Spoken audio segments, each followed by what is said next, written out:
My creative itch I've been chasing is just pure greatness. I want to be undeniable.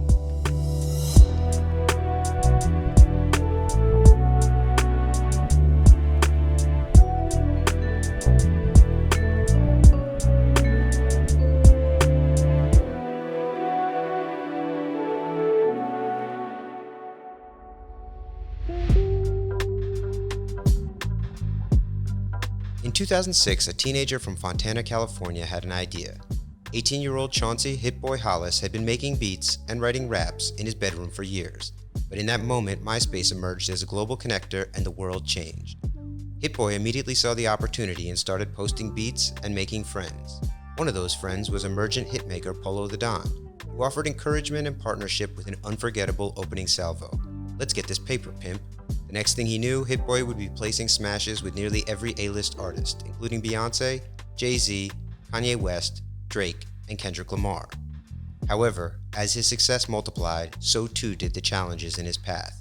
But they were ultimately no match for his ambition, culminating in more placements than ever and back-to-back Grammy Awards. And it all started with one idea. What did your parents do for work, and how did that inform your own career ambitions? My mom, she was a young mom, you know. She had me at 16, so we kind of grew up together. We used to live with my uncle when I was little. He was in an R&B group called Troop, so we kind of had it easy early in my life from probably 1 to 5, and then the struggle hit once the industry started changing and things wasn't working out with his group. As far as my pops, he was 15 when I was born, and he was, into selling drugs, real heavy, late 80s, early 90s, and ended up getting locked up in 91, so he's pretty much been locked up my whole life. Would you say your uncle was the one, though, that sort of opened your eyes to the potential of music? Yeah, that was 100% my Uncle Rodney. That was my first introduction to, the lifestyle. He would throw parties and he had nice cars and a bunch of girls and all this stuff, and I was just like, wow, he really living that life. Did you learn how to play music or instruments or anything like that as a kid? No, I didn't. I just, I got to go to video shoots. I would go to the studio here and there, but just really seeing the lifestyle part of it, not understanding how much hard work it took for real to really be in this. When you're 13 years old, you pick up the pen and start writing raps for the first time. Mm-hmm. At 15, you befriend someone who is making beats, making songs, making full albums. How did you get into the flow with him to start working? My uncle actually introduced me to him. This kid is my age, 15. He got the whole setup. He had Acid Pro, he had FL Studio, and he was in his mom's crib just making projects. I was blown away by that at the time. I just really just got in the groove by just pulling up. I just any chance I got on the weekend, after school, whatever, trying to, rap on something, write a verse, write a song, whatever it would turn into. This is my main setup right here. This is where the beats get made? Yes, sir. It's just all day nonstop. And I'm bouncing around the different rooms too, so it's a lot. I might hop over there and engineer for a minute, come back over here, add some additional production or something. It's just, I just kind of got to flow with it. I do the beats on a PC, put them in Pro Tools, and then that's where I do most of my post-production. How did you make the transition from wanting to be the front-facing artist to then making beats? I just literally started messing with the beats, just playing around in his crib. I used to watch him make beats, and just the way FL looked, I was attracted to what was going on and how he would put a sound in there and turn it into a whole beat. I wanted to get my own computer immediately and put FL on it and Acid Pro, and that's exactly what I did, and I just took it to a different level. I guess I just had a different level of passion than everybody around me.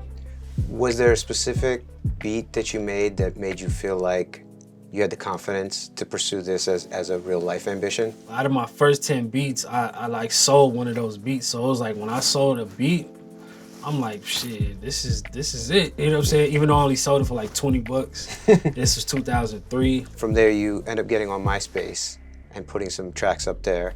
You had a partner who was the other. There was two Hit Boys at one point. Yeah, exactly. Yeah, it was Yeah, me and this kid from the IE. I met him, and he was the person that kind of opened up my eyes to musicality because he played all his life in church from like 19 years old, so he was cold on the keys. And that was something that I wasn't tapped in with yet, just like really understanding musicality. And I introduced him to some people that I knew he had no connection to.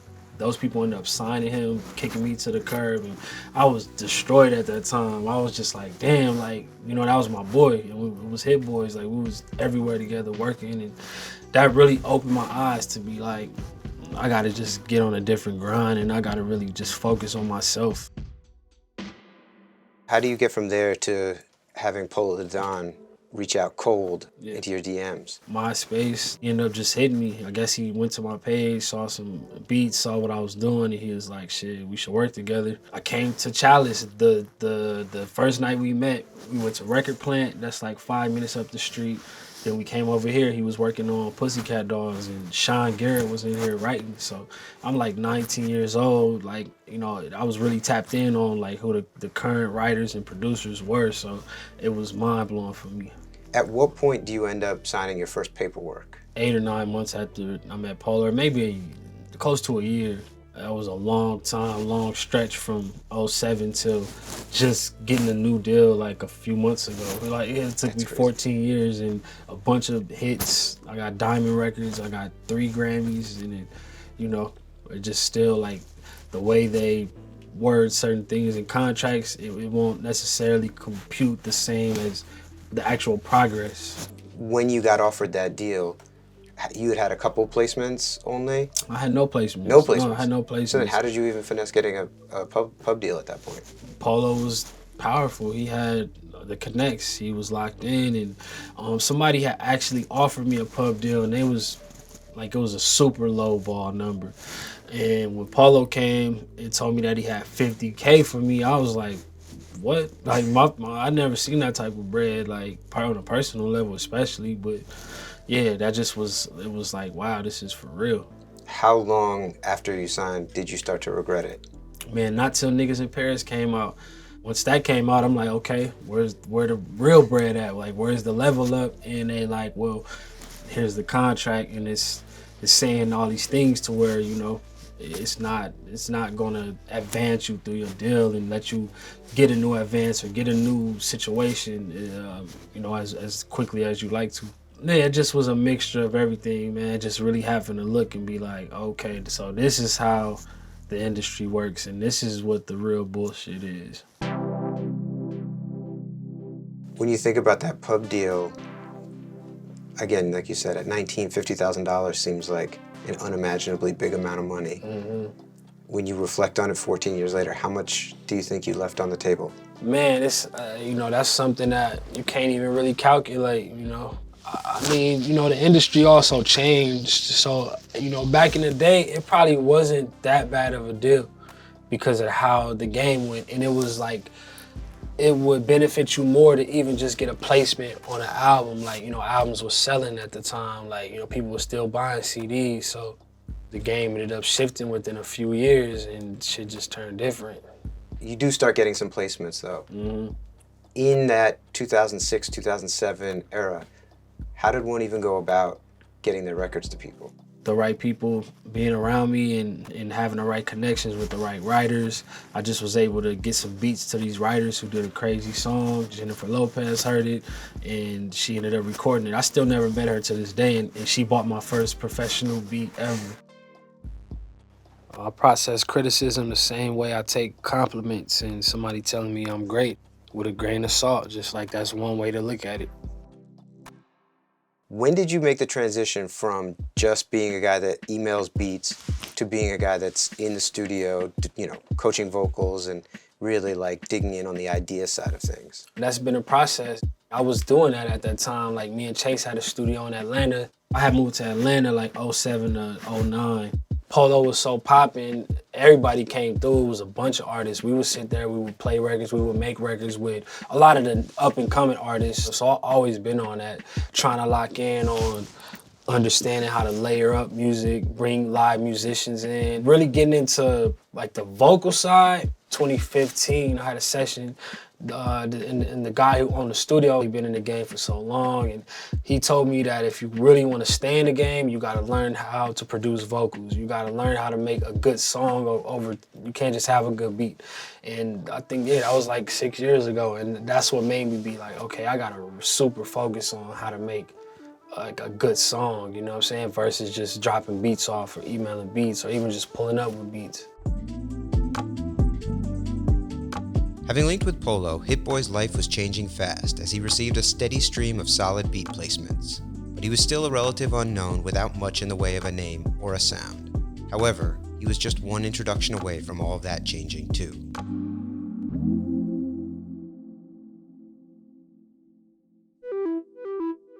At what point do you become introduced to Kanye and the Good Music family?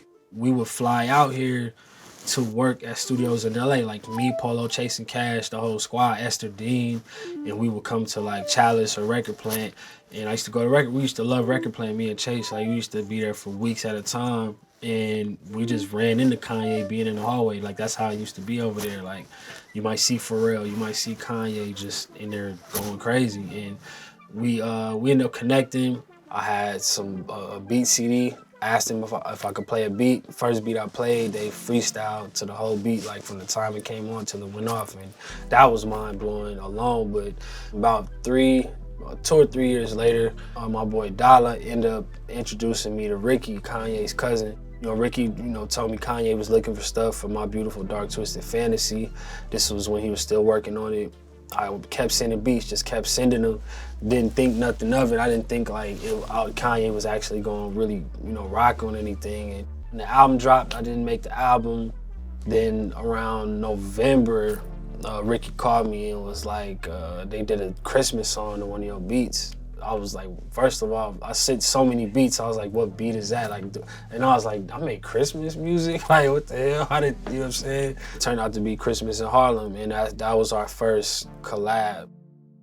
At that point, you start linking with Ye. You signed the deal with Good Music. It's a 2-year production deal. Mm-hmm. What is the nature of that kind of arrangement? We just had it set up to where he got a percentage of the stuff I was doing, and that was the trade-off, really. But I already had a manager at the time, so people don't see that I was giving up 20% to my manager, 20% to Kanye, and another 10% between lawyers and accountants. So I was really thugging, really hustling at the time. Half of my money was gone, let alone taxes. So I was really getting like 25% of my money at the time. And it was really, that was like my, paying my dues, I guess you could say. Just the trade-off was being able to have that brand energy from Good Music and how crazy Kanye was going at the time. Do you feel like in retrospect it was worth it? Yeah, for sure. The relationships I developed, being able to make niggas in Paris click, all the stuff that we collaborated on, like it definitely catapulted me to a different respect level. When you started working with Kanye, do you remember what beats or what set of beats drew him to wanting to go into business with you on that level? My stuff sounded authentic. Like it didn't sound like too like industry driven, like I'm trying to make a pop radio hit. Like I just kind of just go off the feeling. And it's crazy because at the time, like I just looked at it like I'm gonna pull up with some beats or I'm gonna make some beats while I'm there and we go in. But he had this method of like, I like this piano part from this guy and I like this bass line from this guy, drums from this guy. I'm gonna give you all these pieces and you reconstruct it. At the time, I didn't really compute that. I didn't know what exactly he was trying to accomplish, but that's what a real producer is, taking all those parts and reformulating it. I was just kind of, I guess, still coming out of the beat maker mode. Like that was me really learning what production was, like me linking up with him. I remember the first files he gave me was for Liftoff on Watch the Throne. That's the first thing we ever sat down side by side at FL and touched up, worked on. And he kept getting frustrated because I was trying to understand what he was saying, but I didn't really understand it at the time. Was his reaction to the Paris beat instant, or was that part of a group of beats you gave? That was part of a group of beats in an email, like probably out of hundreds. He probably was on a super wave out in Paris and pulled the beat up. The room probably went crazy because just that tempo and that wave and the way it hit is just different. I heard the song at the observatory in New York. That was my first time hearing it with the whole album. And then that shit came on and everybody lit up. I was like, oh, this shit different. Like, you know, cause to me, I was looking like, man, like why did they pick this simple beat? I just really caught an understanding for like the next wave. It's all God-given, but you know, I also have to work for it. My talent is, I feel like I was put here to do what I do, but you know, it also takes a lot of focus. From 2011 to 2012, you had a fairly epic run within that crew. And then in the summer of 2012, while Ye was trying to finish up Cruel Summer in Hawaii, you dipped out and went to work with Beyonce. When you got on that plane, did it ever occur to you in a million years that that decision would have any ramifications? Not for real. Emotions was running high, not just with me, with pretty much everybody out there. People was getting frustrated. It was so many songs being passed back and forth, and it was just a lot being lost in translation. So I just took it up on myself to be like, man, this energy is just not it. I'm dipping out. But I had already been up there working with Beyonce before that. With the second time I came, that's when he showed up. He didn't know I was there, like, cause I remember him playing Click for everybody for the first time. And that was my first time hearing it too, at the Beyonce sessions. You know, I didn't think it would be like nothing that deep, you know, for real, for us to like not be working no more. But you know, shit, I mean, I don't know the personal shit between them. Do you regret that decision? A lot of things I went through made me understand my power, made me understand that I don't really necessarily need nobody. Like, it's all about me doing the things that got me here, like, which was being in the crib or in the studio damn near by myself most of the time, just coming up with the best thing I thought was appropriate for that moment. I haven't been in a label meeting in so many years, and I got more placements than so many producers because I took that power back. It's about what I'm doing to push myself forward, how I'm balancing out artist relationships and stuff like that. In that moment, being 23, 24 years old, did you feel like it could be over for you? No, I didn't. When I was at the end of my good music situation, Kanye was trying to be involved in, you know, what I was doing with Jimmy Iovine and what I was doing with Interscope. I had a meeting with him, and he was like, man, it's time for you to be on, man. Like, you made some great music with him, and you made great music with a lot of people, but like, here's the keys to the things you want to do. Here's the budgets for the stuff you wanted to do. And trying to produce for 4 or 5 artists, produce for myself, produce for major artists, it just was too much for a 24, 25-year-old with no proper infrastructure. I don't feel like I had the right manager, don't feel like I had a lot of the right people around me at that time. Money means stability, just being able to help others. That's really what I use a lot of my money for. You continued to have great placements and huge hits, and as a producer, as an artist, things didn't go quite as smoothly though. What do you think went wrong? Just focusing on too many things. I had a lot of artists signed, and I was trying to focus on them, give them as much attention as possible. Also myself, and still being a hot producer, that just was too much. In that 2014, 2015 period, you continued to have some notable standout hits like Trophies, jumps to mind. Backseat Freestyles, it was a huge placement as well. But it did seem like you were cooling off relative to that 2011, 2012 era. What did that feel like? I feel like I gave too much power to being attached to, you know, the big label or whatever the case was, or the big name. Like, you really got to get in the trenches and just become great. Like, and that forced me to do that. Hit Boy had reached the pinnacle of success thanks to his work with Kanye West. And though he would still manage to make classics with Beyonce, Drake, and A$AP Rocky after the relationship with Ye soured, in the absence of that formative alignment, eventually his star would begin to fade. But it was in the face of that adversity that Hit Boy's perseverance emerged, and he would earn himself another chapter.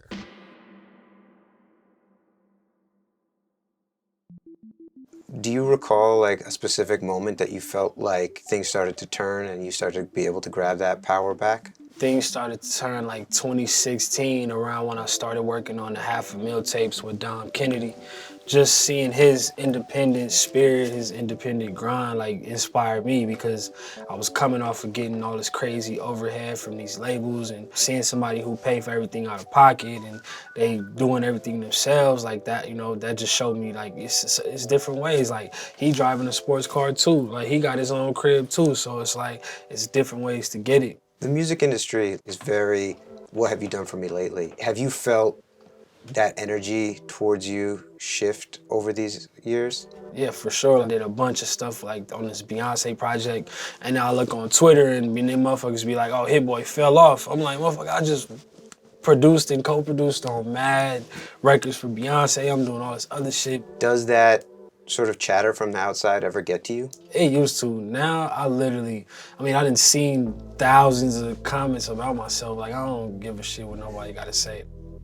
I had to hold on to Sicko Mode from 2016 to 2018. Like, I had the beat, I knew Drake was on it. You got people on Twitter saying you fell off, but you got shit like Sicko Mode in the tuck, or having a bunch of records with Jay-Z and Beyonce that I don't know if ever gonna see the light of the day. I'm going in these rooms with certain people that's like, you know, praising what I do, but then the outside world is not really computing it. That was real frustrating for me too. But I already saw the future because I was working on it. You can't please everybody, but if you know what's going on, that's the power. That's the win in it. I felt like Racks in the Middle was Grammy level the day it dropped. Like, that shit sound like Chronic 2021, you know what I'm saying? Like, it sound like the next level of the shit I grew up on. That also, like, you know, helped me understand, like, man, like I'm really doing this on a different level. Like, just really helping guide that record from start to finish.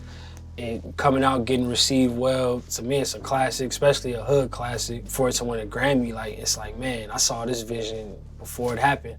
What was the first of this run of executive produced projects that you committed to seeing from beginning to end? Even before I started working on Nas, I already had some of the Benny records. Like, Benny was pulling up on me for a minute. You know, I'm working with Big Sean like every other day. Being locked in with him, working on Benny's album, everything just shaped up real organic, man. I don't know, like, it kind of felt like everything I've been doing over the years just all rolled into one ball, and it's like the most powerful version of Hit Boy.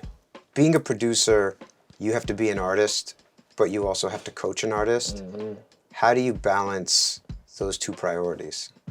Big Sean, we had went out to a dinner, like just all the homies. It was my boy G.O.O.D who produced Laugh Now, Cry Later. It was his Grammy party. And Sean made a toast and he was saying, like, he looks at me as like a coach. When I look at my style in the studio with people, it is kind of like a legit coach. Just, I'm taking that to a different level now and understanding that's a big responsibility. I'll just make them comfortable, really. Just level with them on a human level. Like, I try to take the pressure off. I feel like people show up to the studio and they feel like overly pressured, like you gotta just deliver your illest shit ever. Like, you don't gotta overthink the shit. If you're a singer, just try something. Like, it's just about putting the effort in and trying, really. Every human has moments where they doubt themselves, but you know, when you're really focused on what you do, you'll find a way to pull yourself out of that energy. What moments give you the most professional satisfaction? Working on songs all day, getting in the car, pressing play, and being like, oh yeah, this shit riding. Like, that's my payoff. Everything else, you know, Billboard, money, whatever comes, that's a bonus. But the literal win for me is getting in my car and be like, oh, this shit slap. Like, one of the more remarkable things you've done in the last 12 months is craft an entire album with Nas, which would end up delivering him his first Grammy. That's nuts. How did that process even happen? I saw Nas in the studio on my homeboy Double on his story. He posted it on his story. They was in the studio with the homie OG Parker. And I just hit my boy, and I was like, man, you gotta get Nas over here to the stu, bro. Like, I just got the shit for him right now. Like, I know I do. They came through the next day. And he was saying that he wanted to do like a little EP for Valentine's Day, like some, you know, which is why we ended up with All Bad with Anderson .Paak. We ended up with Replace Me with Don Toliver and Big Sean, because we kind of started on a more lovey-dovey type of vibe. And then it turned into us making like the King's Disease intro, making Blue Benz. That's when it was like, hold up, this ain't regular. Like, we got to keep this going, and it just became a organic, natural thing.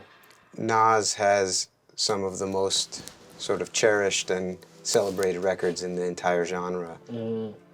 Did that put a fire in you to deliver a certain caliber? Yeah, for sure. And he from New York. You know, I know New Yorkers don't think like people from California. I'm from California, and I wanted to give him something that felt like authentic to him, but just with a fresh twist. Like, you could still hear remnants of my style in there, but it's like, oh, Nas don't sound out of place. He don't sound like the beat drowning him out or nothing like that. It's like you could clearly hear every word, and that was just a real focus of mine on making sure that not just, you know, that it wasn't just all my personal taste, but what everybody else could enjoy too. How has fatherhood changed your sort of thoughts about work, both the process and also your ambitions and your aspirations? The pandemic helped me out a lot because, you know, it gave us that reset. I was just so in that zombie mode of I'm getting here at this exact time every day. And a lot of the times I would be at the crib and just prioritizing that time. Like, I worked on Lithuania with Travis and Big Sean at the crib. Like, after Travis did his part, I took it to the house, reproduced it, added some stuff for Sean to hop on, and it just turned into a whole movie. And I still got to be at home, like, you know, feet away from my son. And that just opened my eyes, man. Like, it's definitely something bigger than me now. Like, you know, I gotta work for a future for him, so like he don't have shit to worry about. You're now in your mid-30s, clearly peaking in your career, but with quite a bit left before one thinks about retirement. What's next? More quality music, man. Just pushing myself, even better beats. I made some great beats, but I'm still getting better. I'm still getting nicer, like Jay-Z getting nicer. We never seen it in hip hop for somebody to be 50 years old rapping an amazing verse like how Nas and Jay-Z is doing and all these people. It's just like, it's infinite possibilities, and when you love the music and you a real person, like, you always gonna just keep going to that next level.